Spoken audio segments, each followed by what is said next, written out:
Buku jurnal PhD Mama akan memacu adrenalin kita untuk lebih mencapai mimpi. Seperti apa ulasannya? Saksikan di Ami Mengulas Buku episode 26.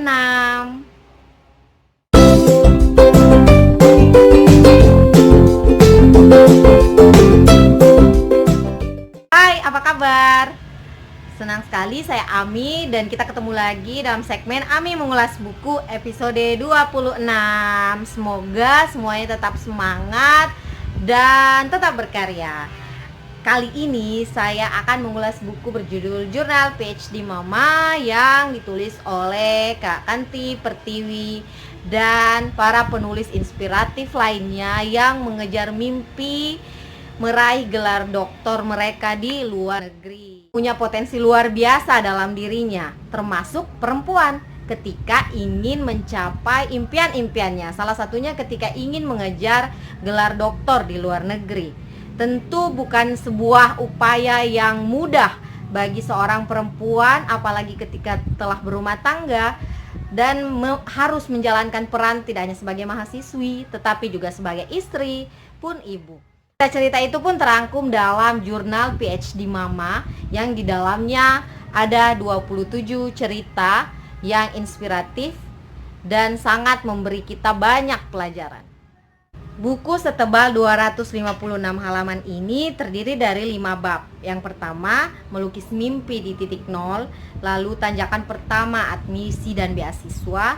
Bab 3, PhD itu pelik, titik. Bab 4, suara para suami. Lalu bab 5, 1000 warna perjalanan PhD dan sejuta akal PhD Mama.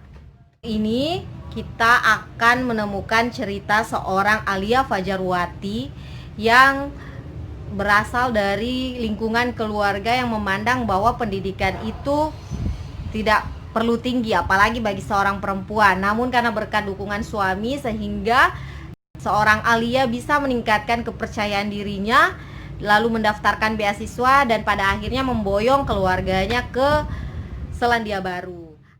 Pembaca juga akan disuguhkan oleh cerita Agnita yang mengikuti seleksi LPDP dengan membawa bayi mungilnya.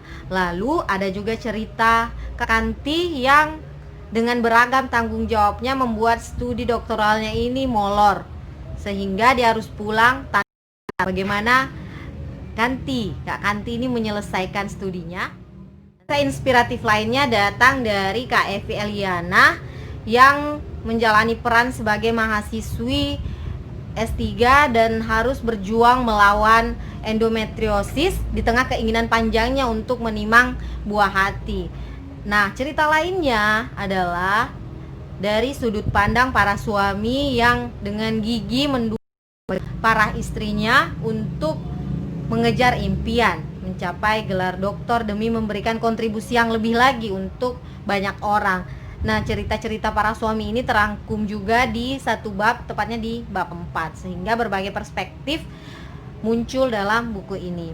Buku ini tentu menjadi sebuah buku yang penting untuk dibaca oleh banyak orang, tidak hanya oleh orang-orang yang ingin mengejar mimpi sekolah yang tinggi, tapi bagi siapa saja untuk beragam impian, agar kita tidak menyerah, tetap semangat dan perlu support system untuk mendukung impian-impian baik kita. Buku ini tidak hanya berisi motivasi, tapi juga berbagai informasi tentang admisi atau pendaftaran beasiswa, lalu proses memboyong keluarga ketika lulus, serta fasilitas untuk anak-anak di sana, misalnya childcare dan sebagainya.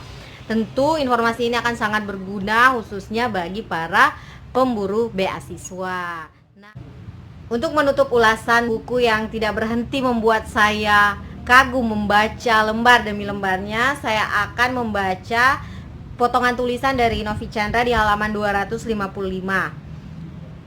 bahwa salah satu tanggung jawab moral seorang perempuan yang diberi kesempatan untuk memperoleh pendidikan tinggi di luar negeri adalah mampu meneruskan apa yang telah ia perjuangkan selama menempuh PhD dalam kehidupan selanjutnya dalam masyarakat.